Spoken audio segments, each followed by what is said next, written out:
시편 48편 49편은 모두가 고라 자손이 쓴 시, 그리고 거기에 곡을 붙여서 찬송한 찬양입니다. 시편 48편은 여호사밧 왕 때에 모압과 암몬과 에돔이 연합해서 이스라엘을 공격을 했던 때가 있습니다.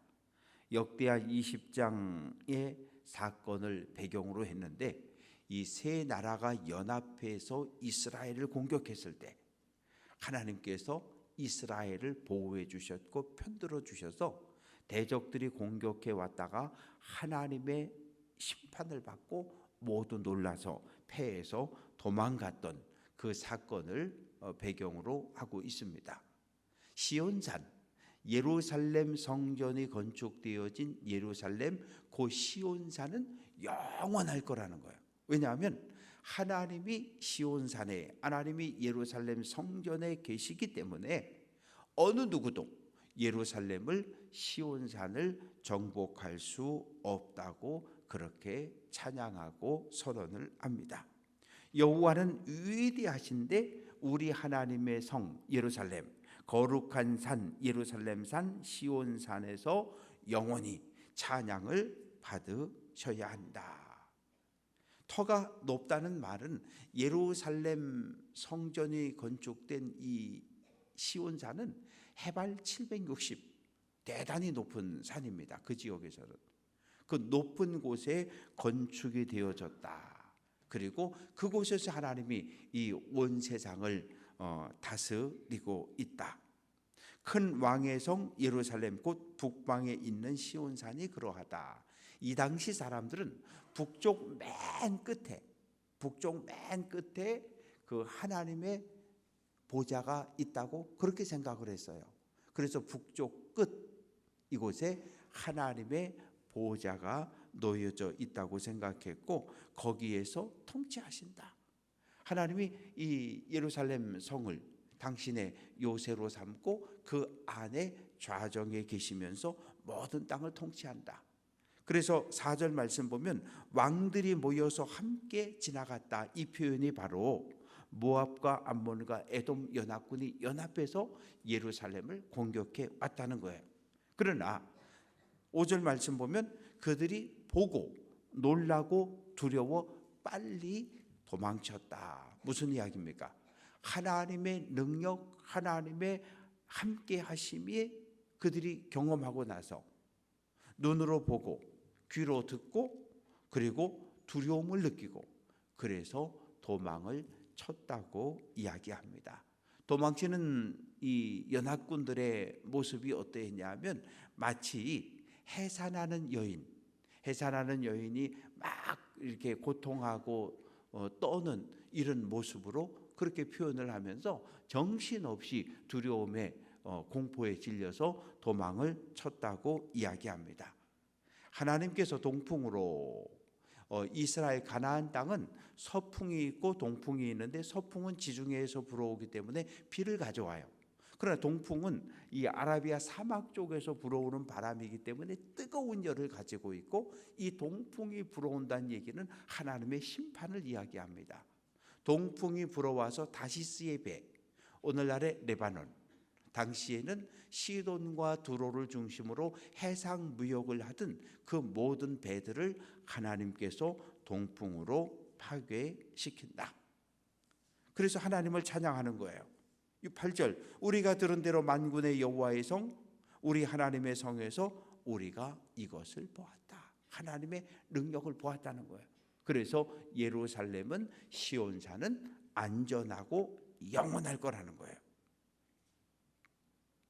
하나님께서 이스라엘 백성과 모든 온 세상의 백성들을 통치하시는데, 이스라엘 백성들에게는 인자하심, 은혜와 사랑을 베풀어 주시고, 또 하나님의 오른손에는, 이 오른손이라고 하는 것은 힘이 있음, 강한 손, 능력의 손, 구원의 손인데, 이 손에는 정의가 충만하다는 거예요.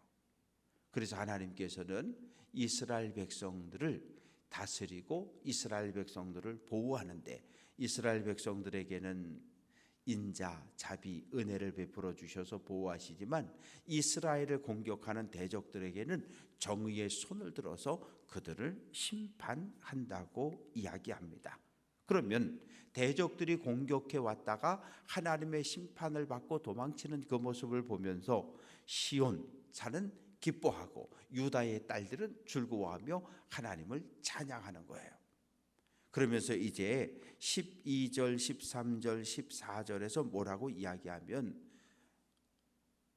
이스라엘 백성들아 시온산을 둘러보, 시온성을 둘러보라는 거예요. 예루살렘 성을 둘러보고 성벽을 살펴보고 망대의 개수를 세어보아라. 혹시라도 이 이방 나라들이 공격해서 파괴되거나 무너지거나 함락된 곳이 있는지 없는지 봐라. 무슨 얘기예요? 하나님이 보호해 주셨기 때문에 어디 하나 무너지고 헐어진 것이 없다는 이야기예요. 그 놀라운 하나님의 일하심을 대대에 전하라는 거예요. 뭘로? 아름다운 찬양을 통해서. 이제 시편 49편은 하나님이 통치하는 이 땅에 어떻게 악한 사람이, 악인이 형통할 수 있습니까? 이런 질문을 던지고 있습니다. 그러면서 그 1절부터 4절까지 말씀 속에서 이 악인들, 악한 부자, 권력을 가진 부자들이 의로운 사람들, 가난한 사람들을 억압하고 학대하는 이 모습을 보면서 이야기를 합니다. 뭇 백성들아, 세상 거민들아, 귀천 빈부를 막론하고 다 들어라. 이스라엘 백성들, 이스라엘 백성 말고 전 세계 모든 나라 열방들 다 와서 들으라. 가난한 사람도 듣고 부자도 듣고 귀한 사람도 듣고 신분이 낮은 사람도 듣고 모든 사람들이 다 들어라. 그러면서 뭐라고 말하냐면 내 입에서는 지혜, 하나님이 나에게 주신 지혜를 전할 것이고 내 마음, 내 속으로는 명철, 이 하나님의 말씀, 하나님이 주시는 교훈을 읊조린다, 반복한다, 묵상한다는 이야기예요. 하나님의 말씀을 묵상할 것이고 4절 말씀, 내 귀는 비유는 무엇입니까? 하나님의 뜻을 깨닫도록 우리에게 알려주는 가르침, 교훈을 내 귀가 들을 것이고 수금, 악기를 연주하며 하나님이 주신 말씀 깨닫게 해준 지혜들을 내가 음악을 통해서 하나님께 영광을 돌리겠다고 말합니다. 그러면서 이제 5절부터 12절까지 말씀 속에서 이 악인의 삶에 대한 이야기를 하고 있습니다. 죄악이 나를 따라다니고 나를 애워싸는 환난의 날을 내가 어찌 두려워하겠느냐. 악한 권력을 가진 악한 권력자가 이 힘없는 백성들을 막 짓밟고 함부로 대하고 착취하고 빼앗을 때, 또 악한 부자가 가난한 의로운 사람들, 의인들의 삶을 막 억압하고 학대하고 착취하고 빼앗는 이런 모습을 보면서 내가 어찌 두려워하겠느냐. 이게 뭐냐면 두려워하지 않겠다는 얘기예요. 두려워하지 않겠다는 거예요. 그럼 왜 사실 두렵지 않습니까? 악한 권력을 가진 사람이 백성을 막 짓밟잖아요. 대통령이라고 하는 권세를 가지고 막 그냥 젊은 군인들을 어디로 전쟁터로 막 내몰고 있잖아요. 러시아 같은 경우도 대통령이라고 하는 권세를 가지고 수십만 젊은 사람들을 막 전쟁터로 내보내잖아요. 지금 오늘 이 땅에서도 악한 사람들, 또 악한 부자들은 끊임없이 힘없는 자람들의 것을 착취하고 있잖아요. 그런데 그런 모습을 보면서 두려워하지 않겠다는 거예요. 왜? 6절, 자기 재물을 의지하고 부유를 자랑하는 자, 돈이 많다고 권세가 있다고 자랑하는 사람은 그 물질적인 부유함을 가지고 7절, 자기 형제를 구원하지 못한다는 거예요. 돈이 있어도 죄를 짓고 하나님의 심판을 받아 죽어가는 자기 피부치를 구원해낼 수 없다는 거예요. 왜? 성경은 죄는 뭘로? 반드시 피로 갚아야 한다고 되어 있거든요. 내가 죄를 지었어요. 죄를 지은 만큼 돈을 내고 죄를 사함받을 수 있다면, 죄를 지었습니다. 그리고 재판을 받고 감옥에 갔어요. 그런데 뭐 이렇게 판사한테 보석 신청을 해요. 보석 신청이라고 하는 건 무엇입니까? 돈을 내는 거예요. 죄값이 크면 클수록 돈을 많이 갖다 내요. 1억, 2억을 갖다 내요. 그리고 교도소에서 나와 있으면서 재판을 받는 걸 보석이라고 이야기하는 거예요.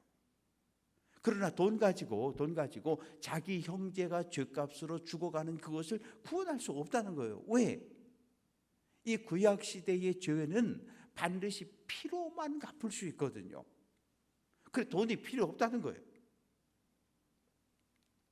또 9절 말씀 보면 그가 악한 부자가 영원히 살 것이냐? 죽지 않을 것이냐? 그렇지 않다는 거예요. 10절 지혜 있는 사람도 죽고 어리석고 무지한 자도 죽고, 지혜 있는 사람도 죽고 악한 부자도 권력자도 죽는다는 거예요. 그리고 그들이 쌓아놓은 많은 부유함 못 가져간다는 거예요. 우리들이 장례식에 참여를 해보지만 마지막에 수의 한 장 입고 작은 관에 누워서 가는 거예요. 모든 사람이 다 똑같아요. 수없이 장례식을 모셔보지만 어머님 아버님 그동안 고생하셨다고 여기 좋은 아주 최고급 카드 하나 넣어드릴 테니까 천국 가서 마음껏 긁어 쓰시라고 그런 자식을 본 적이 없어요. 입관하고 마지막 몸을 씻어드릴 땐 귀에 걸고 있던 귀걸이, 목에 걸고 있던 목걸이, 손에 끼고 있던 반지 다 빼는 거예요. 아무것도 가져가지 못해요. 결국 악한 부자가 이 땅에서 재물을 아무리 많이 모아두었어도 이 세상 떠날 땐 아무것도 가져갈 수 없다는 거예요. 그러나 이들이 살아있을 땐 무슨 생각을 하냐 하면 11절 그들의 속생각에 이 집은 화려하고 큰 이 집은 영원히 있을 것이고 우리 땅도 영원히 내 것이고 이 땅에 있는 이용호 내 이름으로 된 모든 이것들이 마치 영원토록 내가 소유할 거라고 하는 착각 속에 살아간다는 거예요. 그런 어리석은 사람은 멸망하는 짐승과 같다는 거예요. 사람과 짐승의 차이는 무엇입니까? 사람에게는 하나님의 영, 하나님의 생명이 들어와 있는 거예요. 영성이 있는 거예요. 영성이. 그래서 사람은 위를 쳐다보고 살고 이웃을 도우면서 살아가는 거예요. 그러나 짐승은 그러지를 못해요. 그래서 이제 13절부터 마지막 20절까지 어리석은 사람의 운명에 대해서 이야기하는데 결국은 자기 생명을 어디로? 음부로, 지옥으로 끌고 간다는 거예요. 악인의 생명은. 그러나 15절 하나님은 나를 의인을 영접해 줄 거라는 거예요. 선한 목자 되신 하나님은 악한 부자 악인은 지옥에 떨어지게 내버려 두시고 의로운 사람들, 하나님을 의지하던 의로운 사람들은 능력의 손으로 건져서 구원을 해 주신다는 거예요. 그러면서 17절 또 이야기합니다. 그가 죽음에, 악인이 죽음에 가져가는 것이 없고 그가 이 땅에서 가졌던 권력과 명예와 모든 것들은 다 내려놓고 간다는 거예요. 18절 그가 비록 생시에 살아있을 때 생일잔치를 하면 많은 사람들이 와서 축하해주고 선물 주고 찬송을 불러주지만, 축하의 노래를 불러주지만 결국은 19절 역대 조상들에게로 돌아간다. 결국은 죽는다는 거예요. 부자도 하루 세 끼 먹는 거고 가난한 사람도 하루 세 끼 먹는 거고,